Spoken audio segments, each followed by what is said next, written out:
maka hancurkan,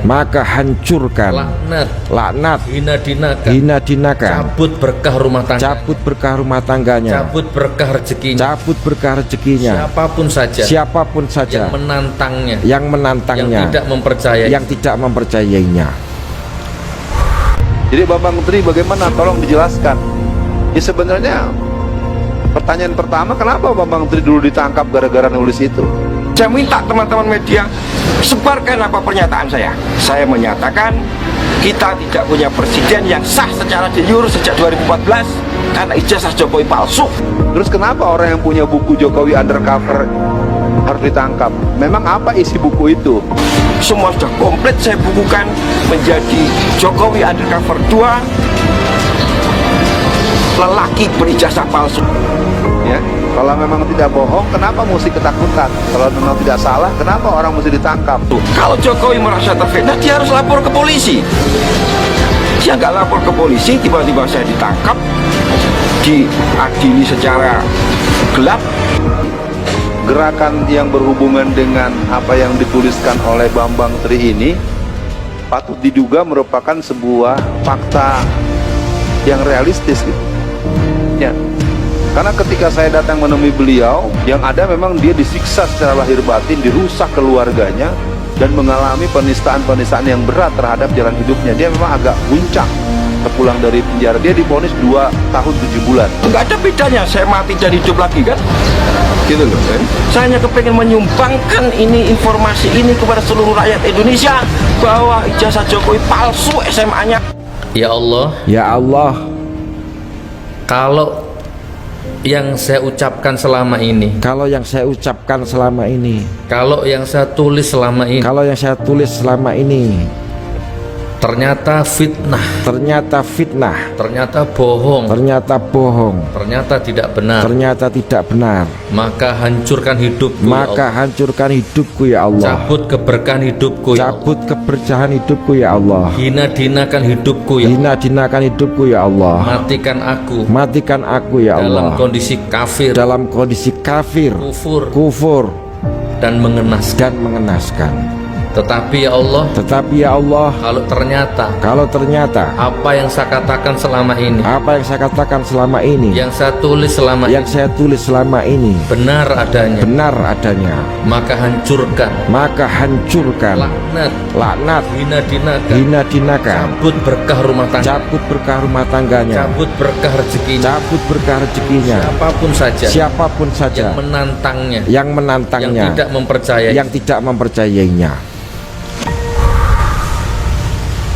Itu yang kesaksiannya Mahmud Nurwindu. Siapa itu? Mahmud Nurwindu itu yang mengaku menjadi teman sekelasnya Jokowi sejak kelas 1 sampai kelas 3 SMA, selalu sebangku. Oke, Mahmud Nurwindu. Okay. Ya. Sudah saya temui ke rumahnya, saya konfirmasi, dia nggak bisa jawab. Yakin nggak bohong. Pak Bambang nggak bohong. Demi Allah saya datang ke rumahnya. Kalau bener omongan beliau ini, saya ngeri loh. Berarti kita ini dipimpin oleh seorang presiden yang dari awal memasukkan datanya. Berarti selama ini presiden ini nggak sah gitu kan? Berarti apapun kebijakan yang selama ini diambil nggak sah secara hukum, baik utang ya kan, baik semua janjinya atau apapun harusnya patah. Ini kan ngeri saya ini. Nah, saya heran gitu, kenapa kok orang seperti beliau, aset seperti beliau kok masih dibiarkan gelandang begini, maksudnya dibiarkan gelandangan gini nih bagaimana? Oke, guru SD-nya Pak Jokowi, guru SMP, SMA ya, bahkan sampai kuliahnya Pak Jokowi, video ini tuh ada gitu loh. Anda bertanggung jawab secara akademis dan moral gitu kan. Ini ada orang ngomong ijazahnya palsu dan Anda membantah. Lanjut Pak Bambang, gimana? Ya, seperti contoh video yang ada di mana-mana, itu yang kesaksiannya Mahmud Nurwindu. Siapa itu? Mahmud Nurwindu itu yang mengaku menjadi teman sekelasnya Jokowi sejak kelas 1 sampai kelas 3 SMA, selalu sebangku. Mahmud Nurwindu. Ya. Sudah saya temui ke rumahnya, saya konfirmasi, dia nggak bisa jawab. Yakin nggak bohong. Pak Bambang nggak bohong. Demi Allah saya datang ke rumahnya. di Semarang itu di Mijen namanya Pak. Sampean wani demi Allah barang ya. Iya, Kalau nanti ngomong di atas Al-Quran berani. berani, nggak ada soal bahkan saya sudah sering sekali meminta langsung kepada Allah di FB ya Allah, kalau ijazahnya Jokowi ini tidak palsu, saya minta saya jangan diberi hidup sampai matahari terbit, atau bahkan kok kurang cepat 5 menit lagi itu Fadli saksinya, sudah 5 menit sudah kamu tidur, dia komentar gitu. Oke. Gitu. Itu artinya 4 tahun, 4,5 tahun gitu. Yang benar adalah Jokowi itu masuknya tahun 78 gitu. Karena ada tambahan setengah tahun, 1 semester waktu itu, kalau dia normal naik kelas terus dia akan lulus tahun 81. Tapi ijazahnya kok 80. Kedua, omongan Agung Wijayanto ini mengatakan bahwa Jokowi itu angkatan pertama. Agung Wijayanto itu kepala sekolah. Kepala sekolah tadi sekarang pindah jadi kepala sekolah SMA 3 Solo. Itu promosi, Pak. SMA 3 itu SMA lebih top. Ya toh. Opahnya dia berbohong mengakui ijazahnya Jokowi itu sah. Itu dengan promosi itu hadiah yang lain saya nggak bisa mengatakan. Oke, siapa namanya? Agung Wijayanto, SPD kepala sekolah SMA 6 dulu, sekarang SMA 3 Solo. Oke, yang disebut namanya tadi video ini untuk Anda. Ya. Tolong dilihat, Oke, yang lain Mas Bambang? Apa? Orang lain teman ya. Kan bohong semua kan? Iya. Guru-gurunya enggak, ini ada yang enggak bohong. Yang jujur kepada saya juga ada. Siapa? Namanya Bu Sri Handayani. Ini yang jujur. Yang jujur. Pernyataan dia Mahmud bohong. Saya itu lulusan 80 tapi nggak kenal dengan Jokowi. Oke, Sri Handayani. Bu Sri Handayani. Bu Sri ini siapa? Ya pokoknya lulusan angkatan tahun 80 yang asli, yang bener-bener asli ya. Ya, dia tunjukkan ijazahnya. Kalau Anda nggak percaya saya lulusan situ, ini. Oh, Jokowi bohong kalau lulus tahun 80. Aku loh tahun 80. Aku nggak kenal dia. Aku nggak kenal dia gitu Ya, katanya ya. Bu Sri. Dan Bu Sri ini mengakui, dipaksa untuk mengaku kenal Jokowi oleh orang yang namanya Sigit Haryanto. Siapa lagi itu? Ya, lulusan 80 bener, tapi memaksa orang lain untuk rame-rame ayo dong mengakui Jokowi 80. Berarti ini bohong berjamaah ini ya? Bohong kemana-mana akhirnya gitu loh. Lah mengenai guru-guru yang ngomong itu bicaranya berpuluh tahun kemudian.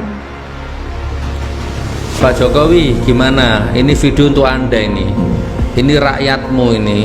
Kan tidak mungkin beliau punya niat makar, kudeta, itu kan tidak mungkin. Beliau hanya ngomong sesuai keyakinannya. Kalau memang omongan beliau bener kan berarti Anda bohongi rakyat seluruh Indonesia, termasuk saya kan. Anda bohongi rakyat ini, termasuk polisi-polisi, tentara-tentara, Anda dibohongi berarti. Termasuk bohongi istrinya sendiri loh. Saya berjumpa beliau, saya ngobrol dengan keluarganya, ada mertuanya, ada istrinya, ada anak-anaknya, dan memang keadaannya seperti itu. Di negeri ini orang-orang yang mempunyai pengetahuan yang lengkap tentang sesuatu, dia hanya punya 2 posisi. Dia dibina atau dibinasakan. Di Indonesia sejak tahun 1980, tahun 90-an ini ada 7 instansi yang memang telah menyiapkan para pejabat-pejabatnya untuk berhaluan komunis dan mewajibkan para pejabat mereka untuk sekolah di pusat Partai Komunis Cina di Beijing. Lihat siaran resmi dari sebuah media tahun 2017, sekitar 60 orang jenderal bintang 1, bintang 2 diwajibkan sekolah di Partai Komunis Cina. 60 orang pejabat-pejabat kepolisian diberangkatkan ke Partai Komunis Cina. Jadi kalau ada unsur kesengajaan instansi tertentu mendidik pejabat-pejabat yang akan menjabat dan sedang menjabat di sebuah negara yang berpaham komunisme, ngeri banget ya. Nah oke, saya pikir untuk Laskar FPI ini KM 50, saya tetap ingin mengatakan agak masih jauh Pak untuk bisa diselesaikan.